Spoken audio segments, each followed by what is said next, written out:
முதல்வர் மு.க. ஸ்டாலின் அவர்களா இருக்கட்டும், எடப்பாடியா இருக்கட்டும், விஜய் அவர்களா இருக்கட்டும். இந்த 3 பேருமே அரசியல்ல மும்முரமா இருக்கும்பொழுது, யாருக்கு தான் வாய்ப்பு அதிகம்? சீமானையும் சேர்த்துக்குங்க. சீமானையும் சேர்த்துக்கலாம். ஆமா, ஏன்னா அவரும் ரொம்ப ஆ. வருஷமா இருக்காரு. ஆனா எடப்பாடி பழனிசாமி முதலமைச்சர் ஆயிருக்காரு இல்லையா அதுக்கு முன்னால? அது வந்து ஒரு லக். அதான் லக்கு. ஒருவேளை ஆகஸ்ட், ஜூன், ஜூலை, ஆகஸ்ட்ல ரிசல்ட் வச்சு செப்டம்பர், அக்டோபர்லாம் தாண்டி ரிசல்ட் வந்துச்சுன்னா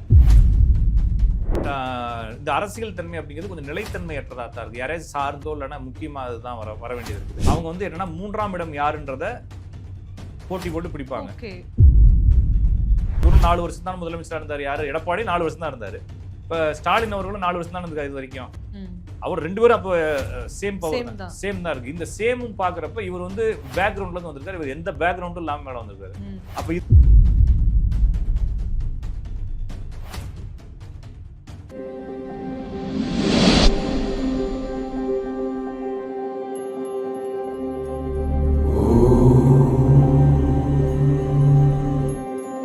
டேக் ஒன் நேயர்களுக்கு வணக்கம். ராஜநாடி பார்த்திபன் அவர்கள் இன்று நம்மோடு இணைந்திருக்கிறார். தொடர்ந்து அவங்க கிட்ட நிறைய விஷயங்கள் பேசலாம் வாங்க.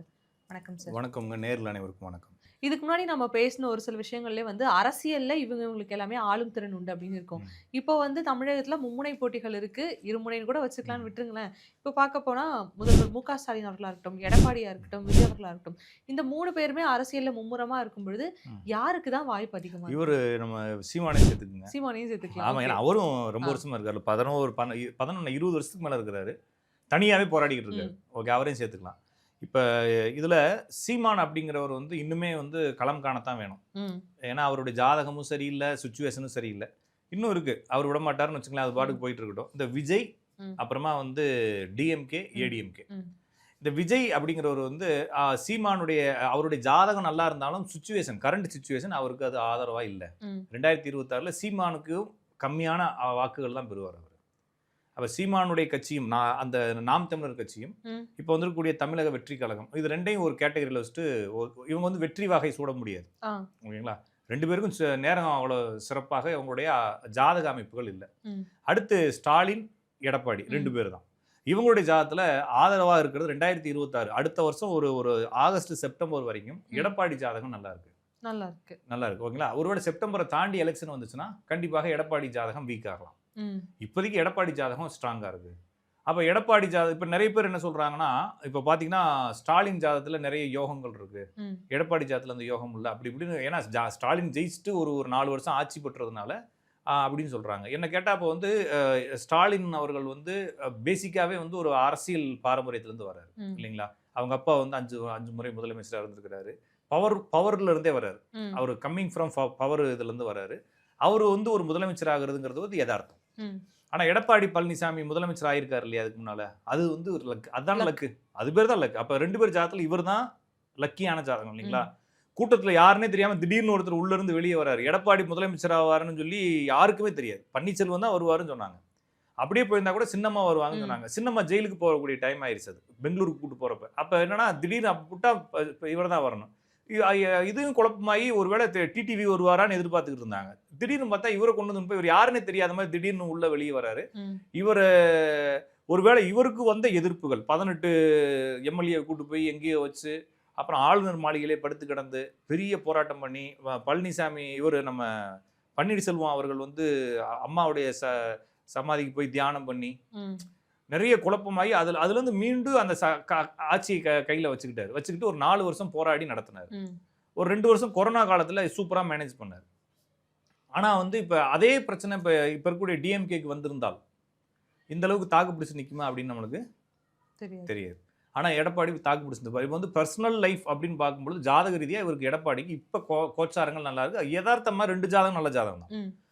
2 ஜாதகம் நல்ல ஜாதகம் தான். ஆனா எடப்பாடி ஜாதகம் வந்து இப்ப கோச்சாரத்துல சில கிரக நிலைகள் அடிப்படையில் வரக்கூடிய ஆகஸ்ட் செப்டம்பர் வரைக்கும் நல்லா இருக்கு. ஒருவேளை எலெக்ஷன் வந்து அப்படியே தள்ளி ஆகஸ்ட் செப்டம்பரை தாண்டி போய் எலெக்ஷன் ரிசல்ட் ஆகஸ்ட் செப்டம்பர் தாண்டி வந்துருச்சுன்னா கொஞ்சம் பிரச்சனை ஆயிடும். அப்ப என்ன சொல்றேன்னா, இப்ப என்ன சொல்றாங்கன்னா, ஒரு ஏப்ரல் மேல எலெக்ஷன் வரும்னு சொல்றாங்க. அதை அப்படியே ஹோல்டு பண்ணி ஏப்ரல் மேல இருந்து ஜூன் ஜூலைல ரிசல்ட் வந்துச்சு அப்படின்னா எடப்பாடிக்கு வாய்ப்பு இருக்கு. ஒருவேளை ஆகஸ்ட், ஜூன், ஜூலை, ஆகஸ்ட்ல ரிசல்ட் வச்சு செப்டம்பர், அக்டோபர்லாம் தாண்டி ரிசல்ட் வந்துச்சுன்னா திருப்பி ஸ்டாலினுக்கு வாய்ப்பு அதிகம். ஆனால் வந்து என்ன பொறுத்தளவுக்கு இது வந்து எடப்பாடிக்கான காலமாக தான் இந்த ஜாதகம் இருக்கு. ஜாதக ரீதியாக பார்க்கும் பொழுது 2 பேர் ஜாதகத்திலையுமே இந்த அரசியல் தன்மை அப்படிங்கிறது கொஞ்சம் நிலைத்தன்மையற்றதா தான் இருக்கு. யாரையாச்சும் சார்ந்தோ இல்லைன்னா முக்கியமா அதுதான் வர வேண்டியது இருக்குது. இப்படிதான் பார்க்க வேண்டியது இருக்குது. இந்த எடப்பாடி அரசினுடைய கூட்டணிகள் வெளியே போனவங்க வந்து சேருவாங்களா சேர மாட்டாங்களா? கண்டிப்பா சேருவதற்கு வாய்ப்புகள் ரொம்ப கம்மி. இவரே தான் வந்து லீட் பண்ணி கொண்டு போவாரு. யாராச்சும் வந்தா கூட இவங்களோட ரொம்ப டவுன் ஆனவங்களை தான் சேர்த்துக்குவாரே தவிர யாரையும் சேர்த்துக்கிறதுக்கான வாய்ப்புகள் இல்லை. இப்ப என்ன ஆகும் அப்படின்னா, இத்தனை நாள் வந்து இப்ப நான் ஏடிஎம்கே அப்படிங்கிறது வந்து 4-5 கையில இருந்துச்சு இல்லைங்களா? இப்போ டிடிவி அப்படிங்கிறவரும் ஏடிஎம்கேடைய ஒரு ரெப்ரஸன்டேட்டிவா இருக்கிறாரு வெளியே. சின்னம்மாவும் இருக்கிறாங்க. அப்புறமா வந்து ஓபிஎஸ் இருக்கிறாங்க. இந்த பக்கமா இப்போ செங்கோட்டையன் ஒருத்தர் வெளியே இருந்திருக்காரு. இன்னும் 2-3 பேர் வந்தாலும் கூட இப்போ இத்தனை நாள் வந்து இவங்கலாம் ஏடிஎம்கேனுடைய ரெப்ரஸன்டேட்டிவ்ன்ற மாதிரி வெளியே காட்டியிருக்காங்க.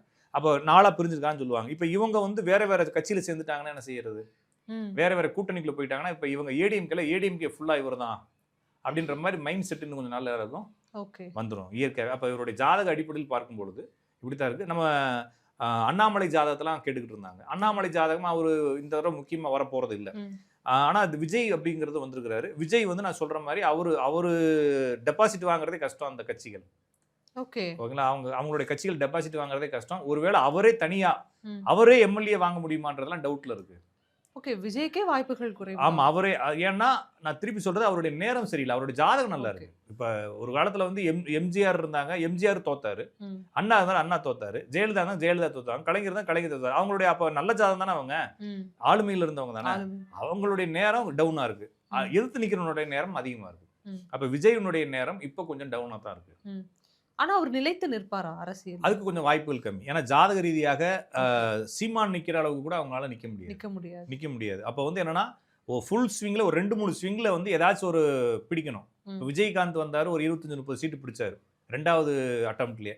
அந்த மாதிரி ஏதாச்சும் பிடிச்சு ஒரு ஹோல்டு கையில கிடைச்சுன்னா நிப்பாங்களே தவிர நிக்கிறதுக்கான வாய்ப்புகள் ரொம்ப கம்மியா இருக்கு அப்படின்னு பார்க்கலாம். அப்ப விஜயுடைய ஜாதத்துல பாக்குறப்ப அவருடைய ஜாதத்துல சூரியனுடன் சேர்ந்த புதன் வந்து விளிம்புல இருக்கு. விளிம்புலயோ வக்கரத்திலயோ சந்திலேயோ பரிவர்த்தனையோ இருந்துச்சுன்னா அது வந்து ஒரு நிலைத்தன்மையற்ற ஒரு தன்மையை கொடுக்கும். அதனால சூரியனுடைய பவர் வந்து நிலைத்தன்மையற்றதாக இருக்கு விஜய் ஜாதத்துல. அதனால ஒருவேளை வந்து ஹோல்டாகி நின்னா தான் உண்டு, இல்லைன்னா திடீர்னு விட்டுட்டு வெளியே போறது கூட வாய்ப்பு இருக்கு. இப்ப கமல் இருந்தாரு. கமல் பாத்தீங்கன்னா வந்தோடனே டிவி எல்லாம் உடைச்சாரு, என்னென்னமோ பண்ணாரு. இப்ப என்ன ஆகி போச்சுன்னா அவரு டோட்டலா இப்ப என்ன ஆகி போச்சுன்னா அவர் அந்த கட்சியை இது டிஸ்ட்ராய் பண்ண மாதிரி அவராவே சில முடிவுகள் எடுத்துக்கிட்டாரு. அது சொல்லாம முடிவு எடுக்கிறதுன்ற மாதிரி எடுத்துட்டாரு. இப்ப அவர் வந்த புதுசுல வந்து பெருசா பிளான் பண்ணாரு. விஜயகாந்த் அளவுக்கு கூட அவரால் வர முடியல. ஒருவேளை ரஜினி வந்திருந்தா அதில் ஜெயிச்சிருக்கலாம். அவருக்கான வாய்ப்புகள் இருந்துச்சு. அவரோட ஜாதகம் நல்லா இருக்குது. ஆனா அவருக்கு அந்த முடிவே அவர் எடுக்கல. அவருக்கு கரெக்டா பக்காவா ரெடி பண்ணிட்டாரு. ஆனா கமல் வந்து சரியா இல்லை. நான் அதனாலதான் வந்து 2007 போட்டிருந்தேன். 2007 ஃபேஸ்புக்லயே அதுல 2012 போட்டிருந்தேன். 2012 13 உங்களுக்கு வந்து ரஜினி வரேங்கிறாரு. காலம் பதில் சொல்லணும், இறைவன் கூப்பிட்டா வருவேன்லாம் சொல்லிக்கிட்டு இருந்தார். அவர் வரவே மாட்டார் கடைசி வரைக்கும். கமல் வந்துருவாரு. கமல் வந்து மக்கள் எல்லாத்தையும் உருவிட்டு அனுப்பாம இருந்தா சரின்ற மாதிரி நான் ஒரு போஸ்ட் போட்டிருந்தேன். ஏன்னா அவர் வந்து மக்களை வந்து வேற மாதிரி நம்பிட்டு இறங்குறாங்க. வர கூட்டமெல்லாம் ஓட்டுகளாக மாறவே மாறாது. அப்ப எனவே வந்து விஜய்க்கு இந்த இடத்துல நல்ல ஸ்விங் இருக்கு. ஆனா போட்டிகள் இப்ப என்ன போட்டினா, யாரு வந்து தலைவன்றது போட்டி கிடையாது. யார் நம்மளை ஆள போறாங்கிறதான் போட்டி.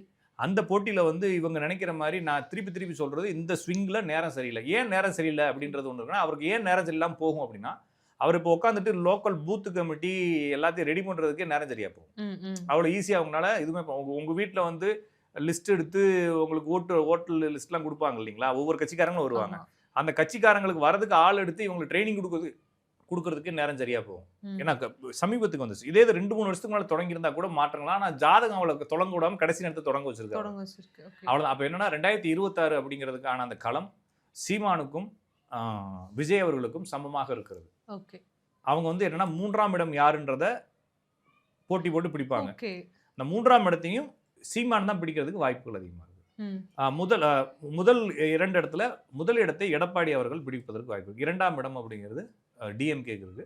இது வந்து செப்டம்பருக்குள்ள ரிசல்ட் வந்தா, செப்டம்பரை தாண்டிட்டா இதனுடைய சுச்சுவேஷன் மாறும். ஏன்னா நம்ம வந்து காலத்தை வச்சு தான் கணக்கு பண்ணணும் இல்லைங்களா. நான் வந்து இப்போ ஃபுல்லா அப்படி இருக்கு இப்படி இருக்குலாம் சொல்ல முடியும். இவர் ஜாதகம் லக்கி ஜாதகம்லாம் சொல்ல முடியும். அப்போ 2 பேருமே, இவரும் 4 வருஷம் தான் முதலமைச்சராக இருந்தார். யாரு? எடப்பாடி 4 வருஷம் தான் இருந்தாரு. இப்போ ஸ்டாலின் அவர்களும் 4 வருஷம் தான் இருந்திருக்காரு இது வரைக்கும். அவர் 2 பேரும் அப்போ சேம் தான் இருக்கு. இந்த சேமும் பாக்குறப்ப இவர் வந்து பேக்ரவுண்ட்ல இருந்து வந்திருக்காரு. இவர் எந்த பேக்ரவுண்டும் இல்லாம மேல வந்திருக்காரு. அப்ப இதை விட லக்கி ஜாதகம் எடப்பாடி ஜாதகம். ஓகே. அந்த அடிப்படையில நம்ம வந்து 2யும் கம்பேர் பண்றப்ப காலம் நேரம் அடிப்படையில் பார்க்கும் பொழுது வரக்கூடிய செப்டம்பர் வரைக்கும் எடப்பாடிக்கு சாதகம். அதை தாண்டினால் ஸ்டாலினுக்கு சாதகம். ஓகே. எத்தனை இன்னும் ஒரு இது இது இந்த எலெக்ஷன் வந்து இன்னும் 10 வருஷம் தள்ளி போக போறதில்ல, 5 வருஷம் தள்ளி போக போறதில்ல. எப்படி இருந்தாலும் 1 1/2 வருஷம் தள்ளி போனாலும் இந்த 1 1/2 வருஷமே வந்து இவங்க 2 பேத்துக்கும் கடைசியா சீமானுக்கும் விஜய்க்கும் அவ்வளோ சாதகமாக இந்த சூழல் இல்ல. ஆனால் 3ஆம் இடத்தை வலுவாக சீமான் பிடிப்பார். ம். 4வது இடத்த ஒரு தக்க வச்சுக்கிட்டு இந்த களத்தை பயில்வதற்காக ஒரு பயிலரங்கங்களாக இந்த இந்த 2026 தாவேக்கா எடுத்துக்கலாமே தவிர ஓகே. லோக்கல் டெபாசிட் கூட இவங்கனால யாருனாலையும் இந்த ஜாதக ரீதியாக கட்சி ரீதியாக வாங்குவதற்கு வாய்ப்புகள் கம்மி. அரசியல் கருத்து கணிப்புகள் ஒண்ணு சொன்னாலுமே, நீங்க சொல்றத பார்க்கும்பொழுது ஒருவேளை இப்படி நடக்குமா ஆமா, அப்படிங்கிற ஒரு ஆமா. விஷயங்கள் இருக்கு. பொறுத்திருந்து ஆமா, பார்ப்போம் என்ன பொருத்தமா நடக்குது அது மட்டும் இல்லாம அப்படிங்கிறத. நம்ம பேசுறது வந்து இப்ப வந்து என்கிட்ட விஜயோ இல்ல ம். சீமானோ வந்து கூப்பிட்டு ஃபோன் பண்ணி அவங்களோட பிறந்த தேதி என்கிட்ட சொல்லணும் இல்லைங்களா? எடப்பாடியினுடைய பழனிசாமியினுடைய ஜாதகம் வந்து 2 3 ஜாதகங்கள் உலாவுது. ம். ஸ்டாலினுடைய ஜாதகங்கள் அது உண்மையானே தெரியல. இப்ப நம்ம இதெல்லாம் எங்க இருந்து இப்ப பேசக்கூடிய தரவுகள்லாம் எங்க இருந்து எடுத்து பேசுறேன்னா கூகுள்ல இருந்து சர்ச் பண்ணி ஓகே. விக்கிபீடியால சர்ச் பண்ணி ம். அதனுடைய தரவுகளை கொஞ்சம் அதிகமான யார் போட்டிருக்காங்களோ அதனுடைய தரவுகளை எடுத்து வச்சுட்டு நம்ம பேசுறோமே தவிர ஓகே. இது ஒருவேளை நான் சொல்லக்கூடிய பிறந்த தேதிகள்லாம் உண்மையான தகவல்கள் இருந்துச்சுன்னா நம்ம பேசுறது சரியா இருக்கலாம். சரியா ஒருவேளை தப்பா இருந்துச்சுன்னா நம்மளால ஒன்றும் பண்ண முடியாது இல்லைங்களா? இப்ப ஓகே. நம்ம ஒரு அனுமானம் தான் பண்றோம். எனவே நம்ம இப்படிலாம் அனுமானிக்கிறோமே தவிர இது உண்மையாகவும் போலாம் பொய்யாகவும் போலாம். ஓகே. சரிங்களா? இது எல்லாமே இணையத்துல உலா வரக்கூடிய ஒரு அவ்வளவுதான். தகவல் அடிப்படையில இணையத்துல வரக்கூடிய தகவல்கள் ஜாதக ரீதியா அந்த பிறந்த தேதிகளை எடுத்து நம்ம ம். ஒரு ஜாதகத்தை கணிச்சு அதை பார்க்குறோம். ஒருவேளை பிறந்த தேதி இப்ப நான் இருக்கிறேன், என்னுடைய உண்மையான பிறந்த தேதியும் சர்டிஃபிகேட்ல கூடிய பிறந்த தேதியும் தப்பு. ம். மாறி மாறி இருக்கும். காரணம் என்ன, ஸ்கூல்ல சேர்க்கறதுக்காக எதையாச்சும் ஒன்று போட்டு சேர்ப்பாங்க ஒரு காலத்துல. இப்ப நான் ஒரு ஒரு 80 85க்கு முன்னால பிறந்தவங்கலாம் மேக்ஸிமம் 2 தேதியாவே இருக்கும். ம். சரிங்களா? இப்ப எனக்கு 2 தேதி இருக்கு. என்னோட ஃப்ரெண்டுகள் நிறைய பேருக்கு 2 தேதி 2 இருக்கு. தேதி. உண்மையான டாக்குமெண்ட் தேதி ஒண்ணா இருக்கும். ரவுண்ட் பண்ணி எழுதுவாங்க. ஓகே. ஸ்கூல்ல சேர்க்கிறப்ப 8வது மாசம் பிறந்திருப்பான். 8வது மாசமா 5வது மாசம் போட்டுக்கிறேன்னு சொல்லி எழுதிடுவாங்க. ம்.